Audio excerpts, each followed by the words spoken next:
So did you know Pope Francis is the last Pope, and after that it will be the Judgment Day? So it literally ends after Pope Francis? Yeah. And this book in the Vatican archives, right, predicted every single pope from 1143 all the way to our current pope. But the scary thing is after Pope Francis, the last one, it just says Judgment Day. And the creepiest thing inside St. Paul's Basilica ordering the whole inner sanctuary is a picture of every single pope, right? But what's weird is that there's only a certain amount of markers where you can put the picture. There's just one left after Pope Francis. They've always said once that last slot is filled, it will be the end of the world. He predicted the time it took to go from the first pope that he wrote about to the halfway mark was 422 years. He's saying from the middle one to the end, another 422 years will be the end of the world. If you do 422 in the middle pope, which was 1585, that year is 2027. It's even weirder. Pope John the 23rd, he said that the end of the world would happen 2,000 years plus Christ's life. So that adds up to 2027 as well. Terrifying, isn't it? Cardinals set May 7th as a start date for the conclave to elect Pope Francis' successor, delaying this secret voting so they can get to know one another better and find consensus on a candidate before they are sequestered in the Sistine Chapel. NBC's Ann Thompson reports from the Vatican. We have a start date for the conclave. It's going to begin on May 7th. That news this morning after the cardinals met here in Vatican City. There are currently 180 cardinals here in Vatican City, but only 100 of them are cardinal electors. And in all, there are 135 men who are eligible to choose the next pope. So it seems that the Vatican is waiting for the others to arrive. Now, as the cardinals get on with the business of getting to know each other and talking about the future of the church, the faithful have turned their attention to the Basilica Santa Maria Maggiore. That is where Pope Francis is buried. And over the weekend, there were long lines outside that basilica wrapping around the church. In fact, on Sunday, Roman officials tell us that 30,000 people had filed past Pope Francis's tomb. Just one example of the esteem that he was held in this city and around the world.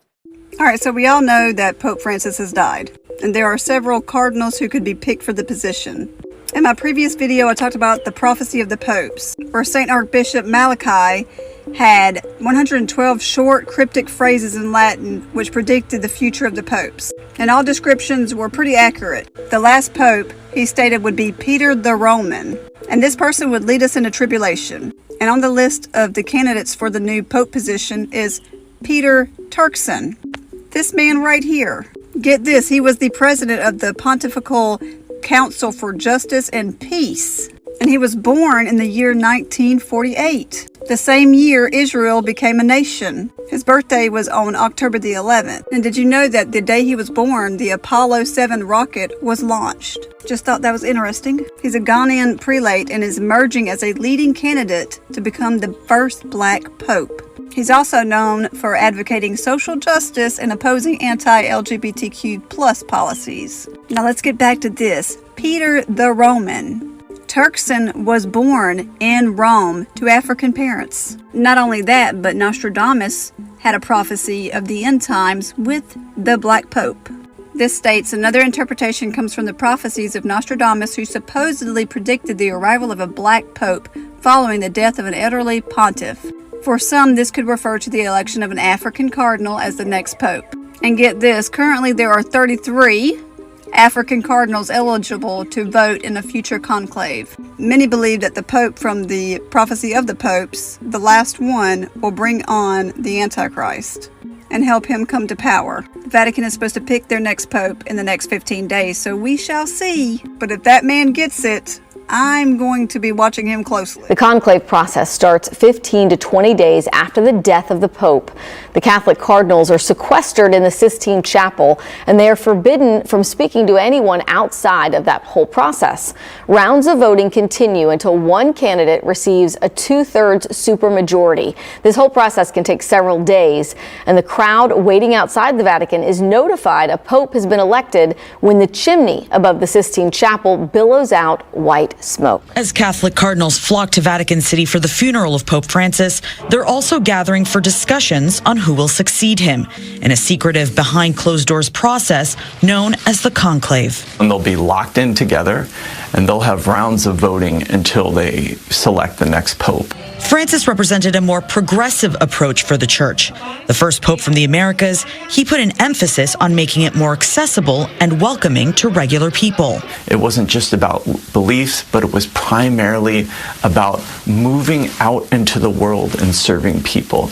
The church's competing ideological wings could be at odds over the best path forward. The church is already divided, and the people in red hats who do not like the direction in which Pope Francis has taken the Catholic Church make no question about the fact that they want something different. Any baptized Catholic is eligible to be pope, but the church hasn't elected someone who's not a cardinal in more than 600 years. It's possible we could see the first pope from Africa or Asia, where the church has larger opportunities for growth. The cardinals will keep voting until a 2/3 supermajority is reached. And if there's no winner, black smoke will come out of the chimney and above the Sistine Chapel. If they should elect the Pope, then the famous white smoke billows out of the pipe. Francis' funeral begins a traditional 9-day period of mourning. But he changed the people's perceptions of how important those teachings were, and certainly a lot of people concluded that it was a matter of private conscience. But his liberal leanings heightened division in the church. Whether he will be seen as very pivotal in terms of doctrine of the church, whether he was the first in a liberalizing trend or was an anomaly, history will have to tell. Cardinals are now meeting in preparation for the conclave, the secretive process by which they'll choose the next pope. Are you watching closely, wondering what's happening in these meetings of cardinals? I like to hope it's at least a healthy amount of curiosity and not too much. Anytime in my own heart I'm tempted to ever start to get concerned about how might this go, it's an opportunity to make an act of faith and invite the Lord to be in charge.